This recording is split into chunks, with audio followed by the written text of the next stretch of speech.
Hi, I'm Praveen Dinoa, And I'm Richard Lamb. and this is our winter quarterly update for Collective Narrative. In today's world, many people, especially college students, have a difficult time staying connected with their communities due to physical distances and busy schedules. Mainstream social media platforms exacerbate the hurdles to connecting with their community, since individuals must take the effort to identify and curate share-worthy content, which may or may not be representative of their everyday lives. The pre-existing collective narrative aims to mitigate this issue by leveraging Cerebro, a context-aware platform, to opportunistically prompt users about their life experiences as they happen in the moment and share them in a narrative artifact. In doing so, collective narrative eliminates the effort it takes users to curate share-worthy content and fosters a stronger sense of community. Previous studies have shown the existing model of collective narrative to be effective at connecting participants to their peers. However, participants also expressed a need for further interaction, especially based on relatable moments between participants that become apparent upon viewing the narrative artifact.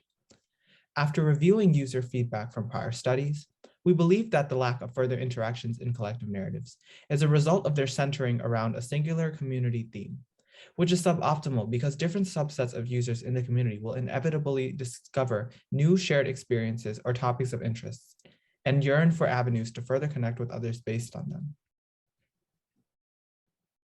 To solve this problem, we've designed Dynamic Collective Narrative, a system addition to Cerebro that identifies emergent common experiences and interests between users by analyzing the responses to contextual prompts and dynamically scaffolding subsequent interactions to better support more personal connections. For our design, we are aiming to aid users who are looking to feel closer to their community despite their busy schedules, much like the pre-existing iteration of Collective Narrative. While said users have existing solutions as is, they usually have issues. For example, existing collective narrative is inflexible in that the structure and prompts of collective narrative are generally fixed, even though new topics and common interests might emerge in conversation. There are applications such as BlaBlaBot, which match you with someone based on your common interests from your social media feeds, but this pairing is simply in a one-on-one format as opposed to a community. The application also pairs off users only once, thereby lacking a structure that can evolve based on people's changing interests. Facebook and Reddit are often used to connect with others, but it's effortful in that users have to take the time to find the communities that they're looking for. By identifying and foregrounding common interests that arise in people's lives, users are able to effortlessly find and engage in more meaningful discussions about the topics that interest them with others. Now, we shall present an example of what the first design of our new iteration would have looked like.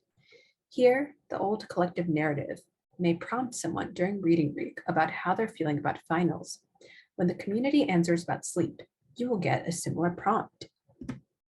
However, with our dynamic structure, the system would be able to tell that a group of users was discussing sleep and create a follow-up prompt based on this topic, thereby catering to the current interests of the community and giving a more personalized experience that people can find more relatable.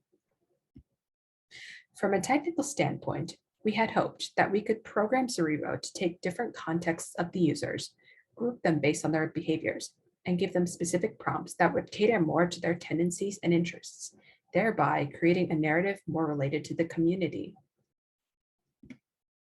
However, question generation proved to be more complicated than we previously anticipated, so we crafted a more simple model. In this new version, instead of prompting, we would simply provide them with a general prompt, group users based on their answers, and prompt them to begin a discussion about their shared topic. During our studies, we constructed an approach to how we would cluster from a human standpoint. It hopes that this would lead to us finding a technical method for forming clusters of people who share common interests, so that way they can have more meaningful discussions. There are three main questions to be answered in our initial wave of testing. First, we must establish that points of commonality between users naturally and readily arise within their answers to contextual prompts.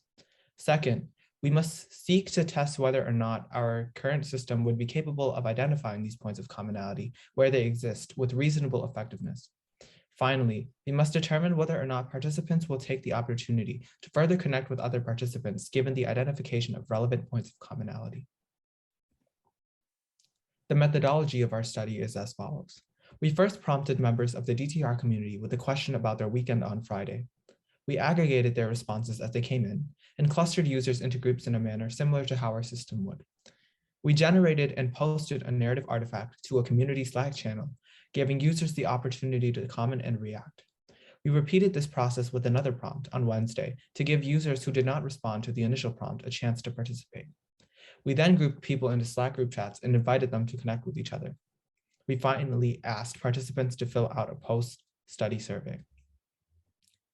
In our post-study survey, we asked users to answer questions similar to the following questions in order to determine the relevance of identified commonalities to users, the effectiveness of our conceptual design in promoting connectedness amongst the community, and general practical feedback from our users.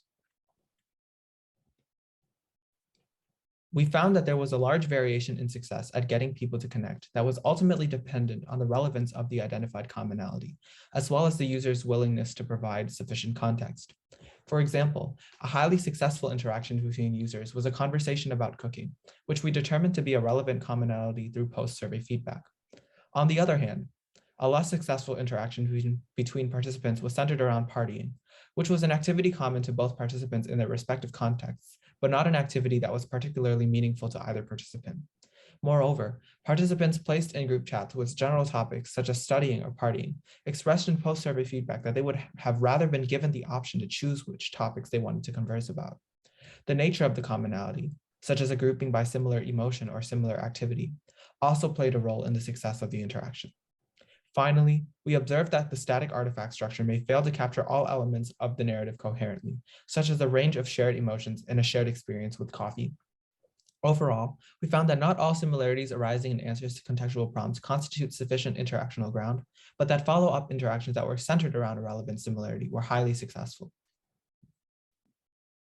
Here are examples of the artifacts in this study. We can see that the artifact on the right is less successful at capturing all relevant commonalities in the community in a coherent and cohesive manner, given the fact that some users were talking about coffee, while others were talking about a range of emotions, ranging from feeling stressed to motivated. And here are some examples of chats in the study. We can see with the interaction on the right that it was less focused on the identified commonality, which was chilling, an extremely general shared topic, and one that may not be a topic that users are as open to discussing. Meanwhile, on the left, two of our users were both interested in cooking and thus had a lot to talk about in terms of their shared topic. And here are some examples of what participants had to say about the interaction overall. While the clusters worked for some users, others believed that the topics that we identified for them were not reflective of their interests, which is something that we will have to account for in future iterations. Because our study was on Slack instead of Cerebro, there were a few limitations to the study. One was simply that some participants found Slack to be too formal to have casual conversations on the platform. Besides this, there was the issue of not being able to prompt users at specific locations, which partly takes away having context in interactions.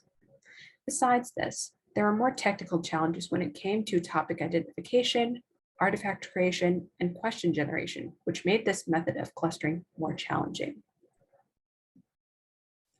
From here, we hope to update our interface and system model to account for the feedback we received. New features might include ways to better capture users' moods and interests for having easier interactions, as well as looking into different kinds of prompts and how we can use context in the case that we can use Cerebro. On that note, we plan to integrate our ideas, even if they are simpler, to Cerebro next quarter for a more testable prototype. From this quarter, we learned that we need to have more concrete ideas so that we can develop more iterations that users would be able to test themselves. Besides this, though, we also need to test more and fail faster, as user studies have taught us a lot in terms of design, and we should continue to pursue that feedback as we continue working. This is the end of our presentation. Thank you so much for watching.